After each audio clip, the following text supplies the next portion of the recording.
Negative messages, ambivalent messages, dated messages, relevant messages, timeless messages, and none of them were planted.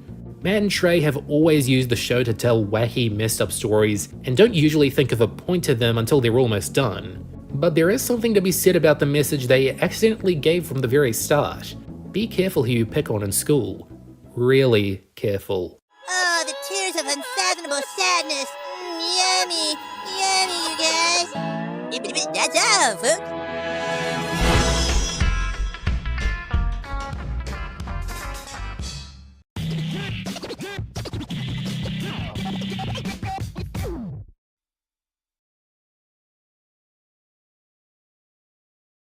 Don't think I don't see you. I know who you are, and I'm calling the police. I gotta get out of here. Who's the boy that can laugh at a storm cloud, turn a frown into a smile for free? Who's the kid with a heart full of magic? Well, everyone knows.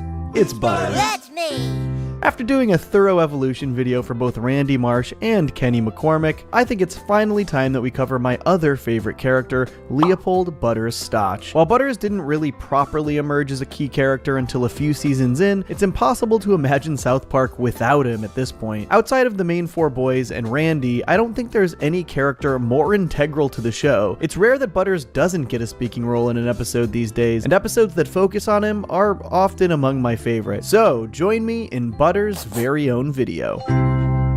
You know, with how many bullies are out to get Butters, he could probably benefit from the use of a VPN, like today's video sponsor, Private Internet Access. Private Internet Access is a VPN that's been downloaded over 30 million times and can help you protect your personal data. Public Wi-Fi networks are not secure, and since PIA offers service on unlimited devices, you can ensure that your information is secure wherever you go, no matter what device you're using. On top of your personal security, PIA also allows you to access region-restricted content from all over the world. If you didn't know, certain streaming services have entirely different media libraries in different countries. Currently, Rick and Morty is only on Max in the United States, but if you use PIA to connect to Japan, you can watch Rick and Morty on Netflix right now. Watching Netflix without PIA is like paying for a 3-course meal, but they just bring you food from the kids menu. Signing up for Private Internet Access is risk-free. There's a 30-day money-back guarantee, and if you sign up using my link in the description, you can grab an 83% discount on Private Internet Access. That's just $2.03 a month, and they also add 4 extra months completely for free. PIA works great for me, and you should definitely check it out as well. Just click the link in the description and give Private Internet Access a shot today.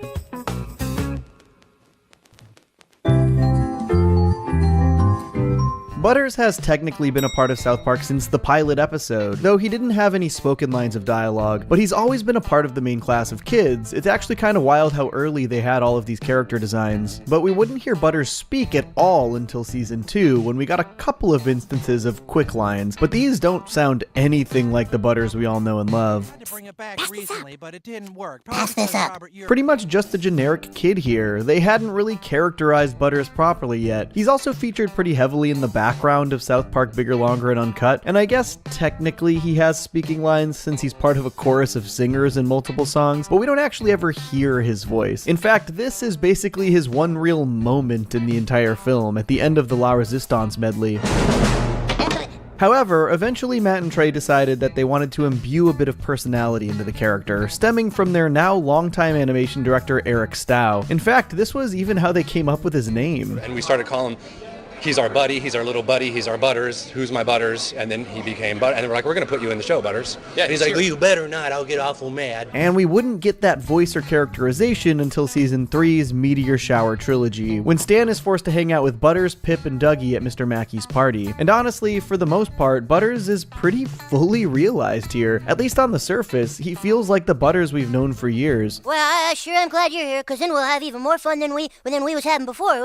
We were having an awfully good time before you showed up too, however. There are a few pretty interesting tidbits in this first Real Butters episode. For one, he's immediately seen hanging out with Dougie, and we know they reconnect in later seasons. We'll touch on that. And second, when they're playing, he says this. Hey, you know what we could do with these lady clothes, huh? Why, we could play Charlie's Angels. We know Butters loves to play as characters. It comes up a lot later as well. And this wouldn't be the last time he dresses up like a girl either. This episode mostly focuses around Butters, Stan, and Dougie trying to warn the drunken party guests that there are militarized police outside outside and that they're in danger of getting Waco'd. It's a really difficult task, and it gives us our very first Butters puts his foot down moment. If you don't get outside right now and tell those army guys you're not religious fantastics, there's gonna be heck to pay. Heck, I tell ya. We'll see a handful more of these over the course of the show. Like I said, it's pretty wild how much of Butters they had kind of worked out this early. Stan even coerces him into ziplining out of the house to get the newscaster a tape that stops the Waco-like disaster. Butters is always getting coerced into things he doesn't want to do by people, and he really helps save the day and proves himself to Stan here. But it's Butters, and as we'll learn over the course of this entire series, he almost never gets a win. You think you had a bad night? I had to hang out all night with these friggin' Melvins. Oh, dude, weak. Super weak. Truly, so many aspects of what make Butters such a funny character in South Park are here, and he would start to play a more prominent side character role in the show very regularly after this. Though his next major side appearance is the one instance I feel he was a bit mischaracterized. In Hooked on Monkey Phonics, they make him kind of a bully. And if you don't follow our rules, well, we're gonna duct tape you to the bench. Pretty much the entire episode, Butters hangs with Craig and these other kids, and they just find new ways to bully the homeschooled kid, which, while kind of funny because it's Butters, feels very un-Butters-like. But the show was still easing into using Butters, so I cut him some slack here with his characterization. And especially because after this, they really start to flesh out Butters as a side character, and we start to see smaller traits emerge that would go on to make Butters such a fun and beloved character. In Cartman Joins Nambla, we start to see the ways he's easily coerced by Cartman into stuff he doesn't want to do. Cartman gets all the kids trapped with the North American Man-Boy Love Association and convinces Butters that he's the one who needs to take one for the team. Well, sure, I'm a team player, I guess. An early example of how people, Cartman especially, take advantage of Butters' kind-hearted nature. In season 4, when the kids start a boy band, Butters auditions. Little bunny foo-foo, I don't wanna say you. Scoop it up the